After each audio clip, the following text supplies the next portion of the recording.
For someone who has never been to the End, how would you describe the End?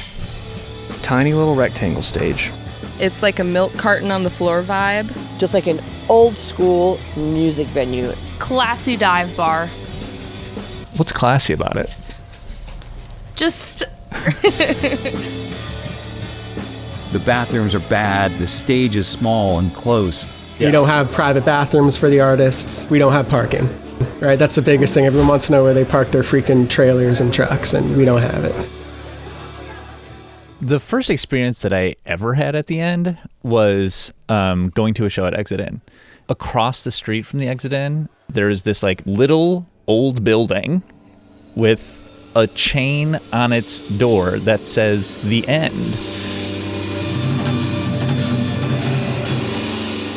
And I remember thinking, I want to go there. My people are there.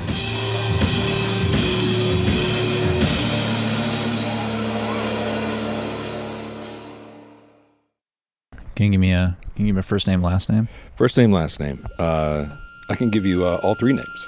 Jason Moon Wilkins. I'm the host of Music Citizens. It's a new series from Nashville Public Radio about music's working class. And I'm Justin Barney, producer, reporter. In Nashville, there are more people who work in the music industry per capita than any other city in the world. It's a perfect setting for Music Citizens because we're going to tell you about behind the scenes, the glue, the people who make music work.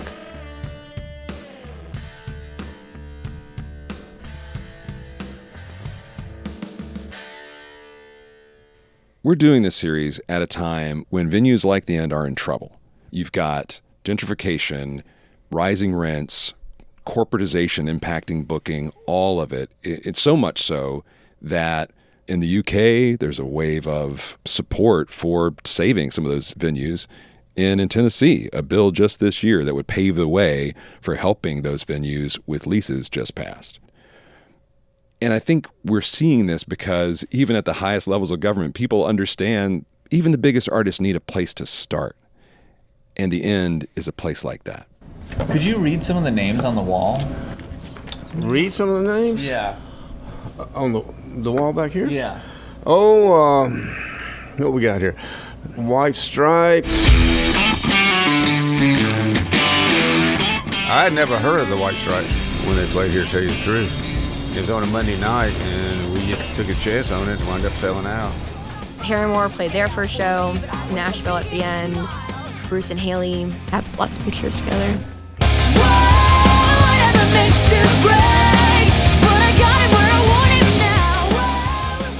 The Flaming Lips? Yeah, I did that probably 20 years ago. They played here? Mm-hmm.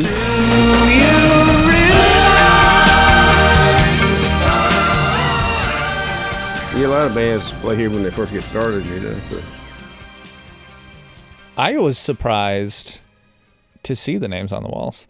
Yeah, no, it's a launching pad. Like he talks about the White Stripes. I can tell you, I was supposed to be on the guest list for that show and I didn't show up. Like, I was a journalist at the time. I had written about the show, but like you said, it was a Monday night. And I remember going, I'm just not going to go. Right? Like, I feel like an idiot now. That. No, I didn't go.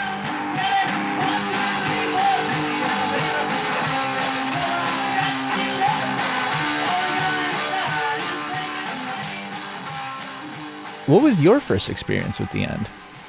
I have played on that stage. I have looked out from that microphone. I have been on the other side and booked a show and hoped that people would show up. And I've been there for a sellout show.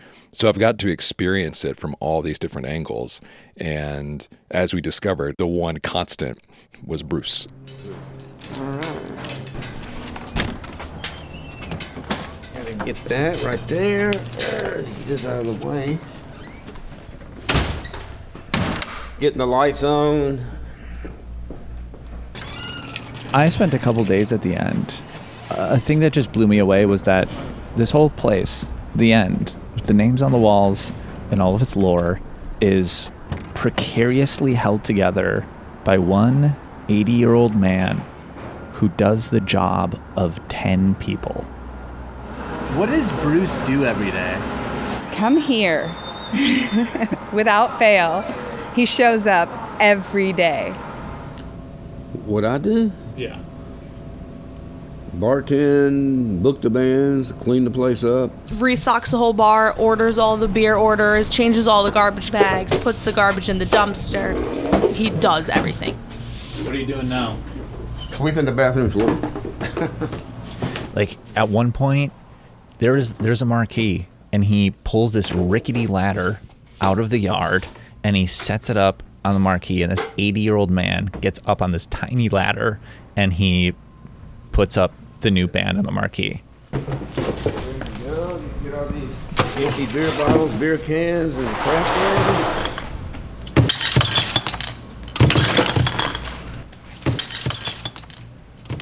In his mind, it's just like, this is what you do. Yeah. You own, you operate. If there's a job that needs to be done, you do it.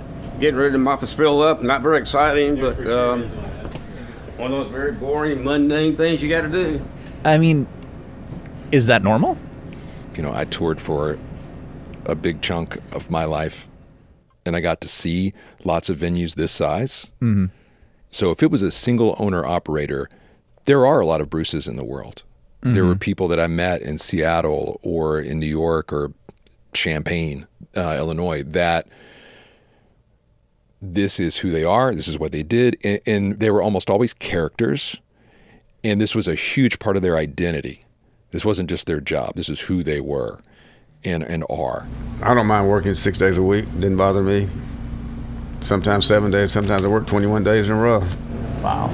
Are you here every night? Mm-hmm. Every night we're open. Hello there, can I help you? You know, to think of opening a venue like that, I think most people think, oh, do I want to be working 12-hour days when I'm 80? Most people would say no. Most people would say no. Bruce is the exception. Right. Working for a venue, I mean, it's a long day.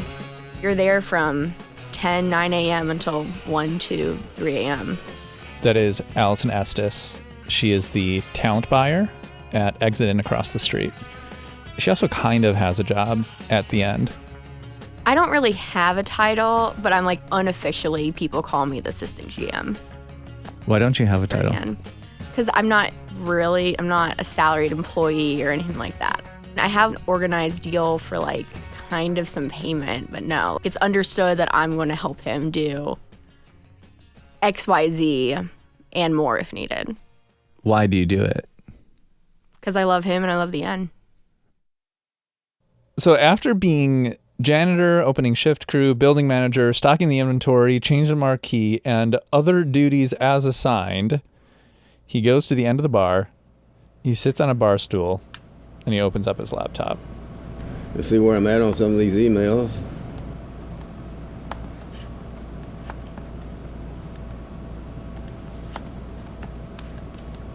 Every venue has to book a band, and this is how Bruce does it.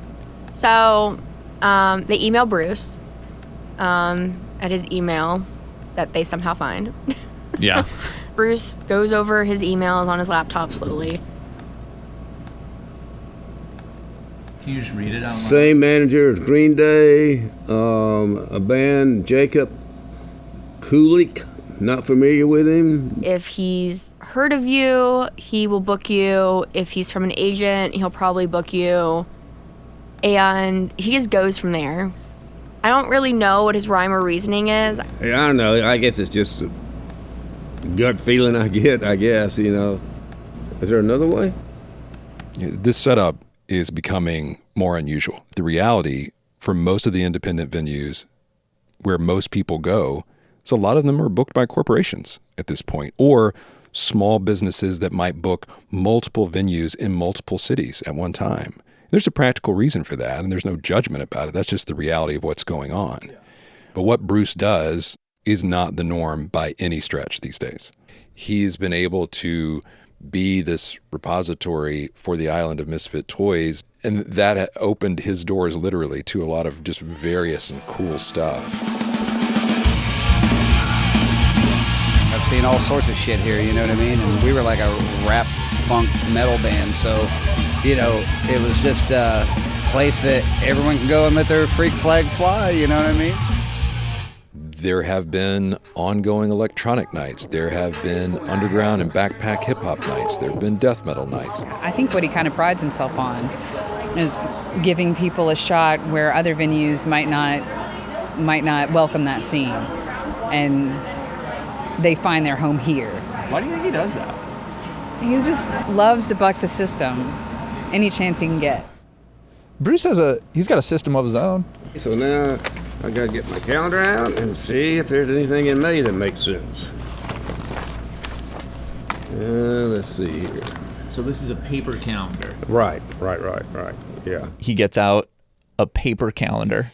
He gets out a pencil. The concept of like somebody getting booked at the Ryman because they sent an email to the bartender, like that's just not how things work in other places, and that's why the end is what it is. Well, and there's so much alchemy that's going into that process that is built from years of experience. But what he does started, 1979, 1980? I was approached by a couple of friends of mine that wanted to open up a venue in Murfreesboro. I was working actually at the mall, Hickory Hollow Mall. They talked me into it, and I wound up running the venue with my two friends. The thing that I did not do the math on until we got pretty far into this process was that the turning 81-year-old Bruce was turning 40. He was not in music, and then he was all the way neck deep booking a club in Murfreesboro called KO Jams. You ever heard the MC5? Oh, yeah. So the song Kick Out the Jams, Motherfucker? Yeah. We just abbreviated that into KO Jams. You didn't think the motherfucker part would go over well in Murfreesboro at that time? No, wouldn't go too well. Kick out the jam! Yes! Kick out the jam! It was so quick, but so seminal to his experience, and finding out who all played at KO Jams in that 1 year they were open. Local bands, Jason and the Scorchers played there. Jason Ringenberg here. We did our first show New Year's Eve 1981 at KO Jams with Under Bruce Swing. KO Jams was a fantastic venue. A lot of bands cut their teeth there from across the South and Southeast and Midwest. A lot of Athens bands. We did REM there.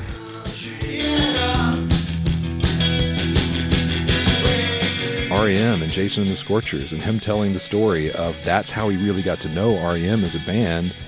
They came through as young, college or college-ish students at the early part of their career, and they slept on his floor. We lasted a little over a year. And what happened? Well, they said that the reason they wouldn't renew the lease is because they found empty beer bottles outside the venue. And you thought what? Oh, we thought we were just being run out of town. So and so they shut it down, and then he started working at a record label? He was working at a record store. So I got a job at Cass Records, which is up on West End, as the import buyer. And then, eventually Exit In, where he worked a long time and was a really crucial part of that history of Nashville's #1 rock club for decades.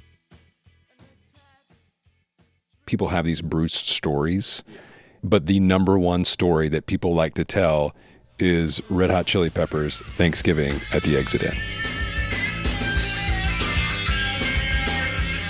So Bruce used to be the bartender at Exit, and then he was the owner and buyer, one of the owners and buyers at Exit.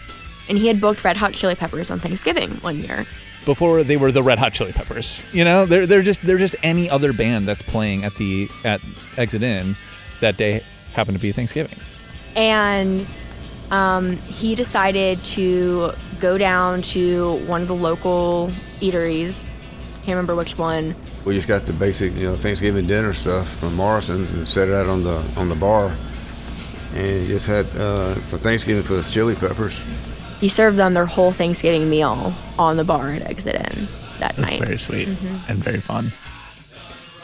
There are people who will say, oh, it was served on the floor. They ate Thanksgiving together in a circle on the floor because no one showed up at the show. I don't know. Because no one showed up at the show. I've heard all these different versions of it, so which is great, but I don't even think he was prompted at all by the band. I don't think the band knew it or were expecting it.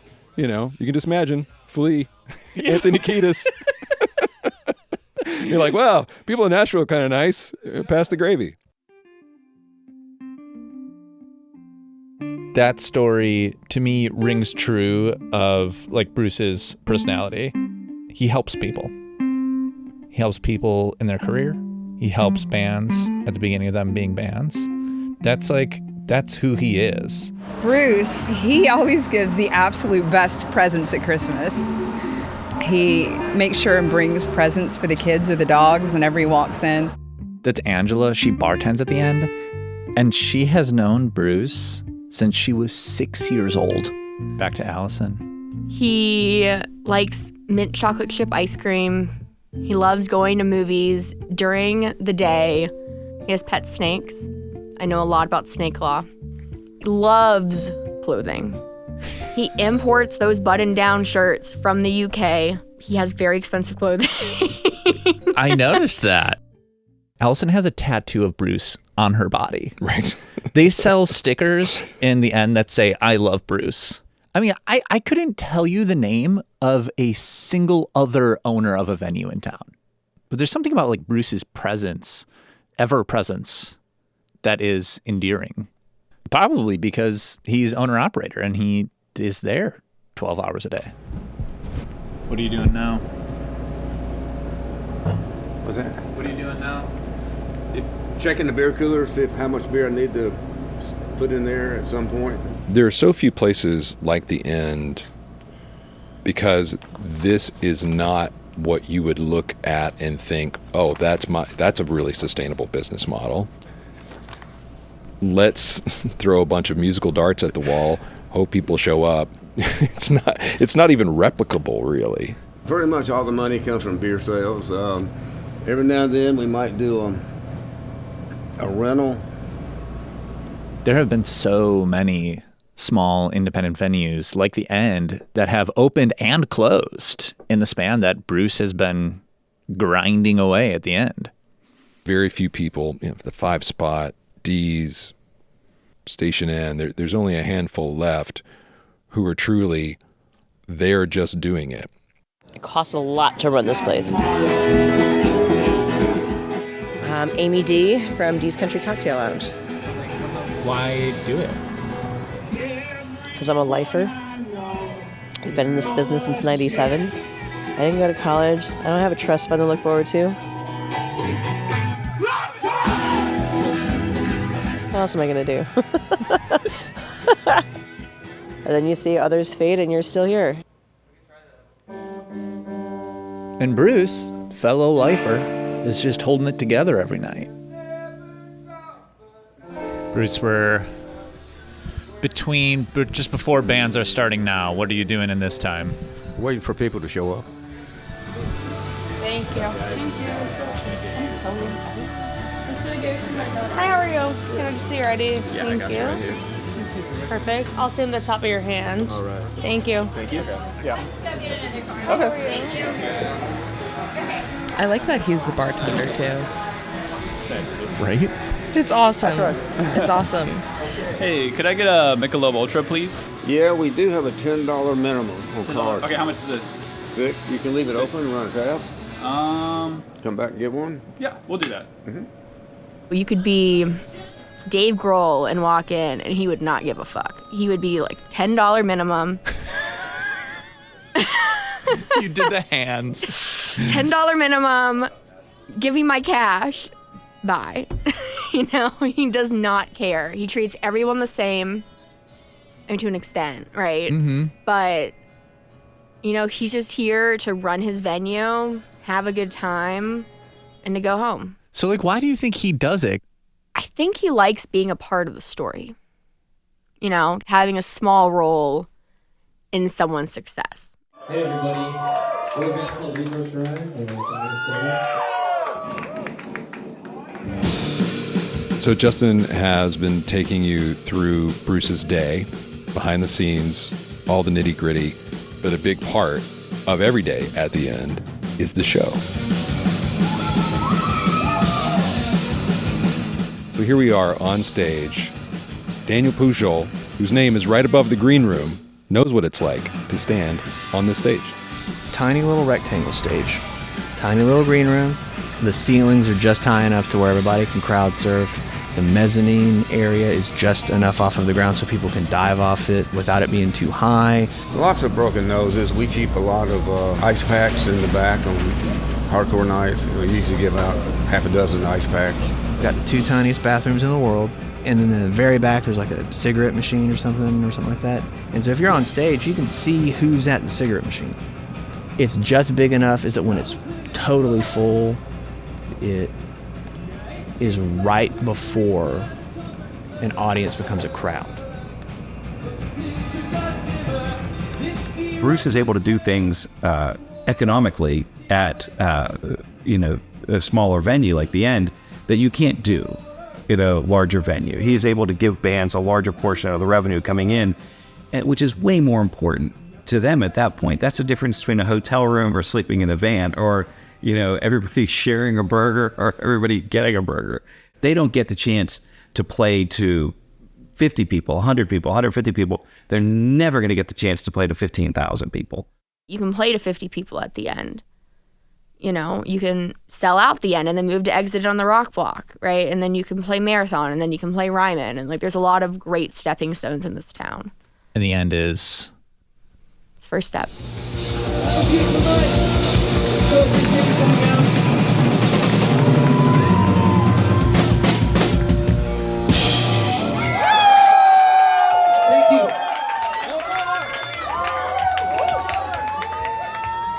That happens every night, and that's not something that's guaranteed in every city. Absolutely not. I mean, some of these things are going to go away, and they have nothing to do with the powers that be not standing up for it. We live and work in an economy where if you own this space and all of a sudden it's worth $5 million and it used to be worth $500,000, you're probably going to sell it. Mm-hmm. There is something that Bruce and the End represent within Nashville that we have seen change at an accelerating pace in the last 10 years especially, which is beloved institutions going by the wayside. Mm-hmm. When your city is known as Music City, and when those institutions start changing, it does change the fabric for who you are. And what is being currently built right now, the vast majority of money that is being invested in Nashville on the music side is to lure tourists, not locals. And that is the fear of what you might lose if you lose a place like this. Bruce, how do we do tonight? Don't know. I don't know how many we'll end up paying. Do you have that figure? 38 at the door, and then I think pre-sale is 170 something. So plus 38. What is that? 211? Yeah. Yeah, 211. Is that a good night? Yeah. It's more than should be in here. Yeah. Should be. So Justin, from thinking about Bruce, observing him, talking to other people about Bruce, do you feel like you have a real idea of why he does this? I've obviously done a lot of thinking about Bruce and sitting there with him. I think that this is his life. The End is Bruce. Bruce is the End. I also think he's created this atmosphere where he doesn't have to go anywhere. He's brought all of his friends to him. Like, honestly, it's brilliant. I asked Bruce many times, why do you do this? Yeah. What are you doing again and again? And there was one time at the end of our interview. Why? Where he was like, it's fun. Well, it's fun. That was it. Yeah. It's now 12:16 a.m. All right, that's it. Everything locked up. Time to go home. We're good to go. You want to be an owner? This is what it is. This is the job. This is the job. Last words? Do it again tomorrow. All right. See you, Bruce. All right, I'll see you later.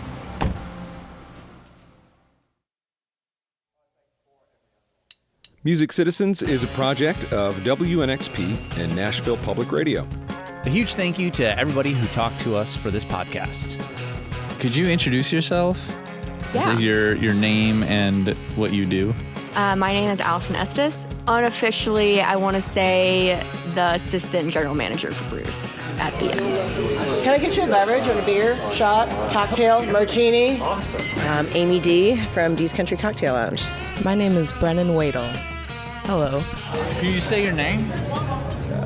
What, like the full name? You want the whole government name, all this shit? If you don't want to. I'm Jeff. We'll just, how about that? No, look, Del Giovanni, we'll leave it at that. Okay. Rick Wetzel. I'm currently with G7 Entertainment Marketing. I also have a little company called Great Big Shows. It's been around Nashville for a long time now. I'm Angela.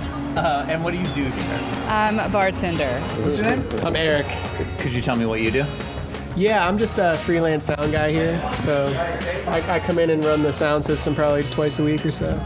Hello, folks. Jason Ringenberg here. Could you introduce yourself? Hi, I'm Michelle Egnasko. I work for an independent promoting company called Legacy Concerts. Just here, vibing. Hello, this is Daniel Pujol. My project is called Pujol or Pujol, however you need to say it, as long as you spell it Pujol. All right. Big shout out to Remo Drive, whose music you heard during the show, recorded live at the end. Their new album is called Mercy. And the one bit of tape that I did not get was Bruce Fitzpatrick, the man himself, saying his name. Thank you, Bruce, for everything that you do. Throughout this episode, you heard some music clips from The White Stripes, Paramore, The Flaming Lips, The Cure, the Del Giovanni Clique, Charlie G, the MC5, Jason and the Scorchers, Red Hot Chili Peppers, and Darren Bradbury with Margot Price. Scoring by Michael Pollard, Blue Dot Sessions, and Pujol. The series Music Citizens was created by me, Jason Moon Wilkins, and reported and produced by Justin Barney. So much of this episode was the vision of our producer and editor, Emily Seiner. Thank you, Emily. We got sound design, mixing, mastering, and other musical help from Mr. Michael Pollard. Thanks to the ears and ideas of Tony Gonzalez, Julie Height, Rachel Iacomone, Marquise Munson, LaTanya Turner, Maribel Knight, and Jesse Strauss. WNXP's social posts and photos came from Carly Butler. Our landing page was created and event help given by Emily Young. Music Citizens artwork was created by Stephanie O'Byrne. Thank you to everyone at WNXP and everyone at Nashville Public Radio. This series would not be possible without institutional support from Metro Arts Thrive, the Tennessee Arts Commission, the National Endowment for the Arts, and the First Horizon Foundation. Listen to more great music stories at WNXP.org.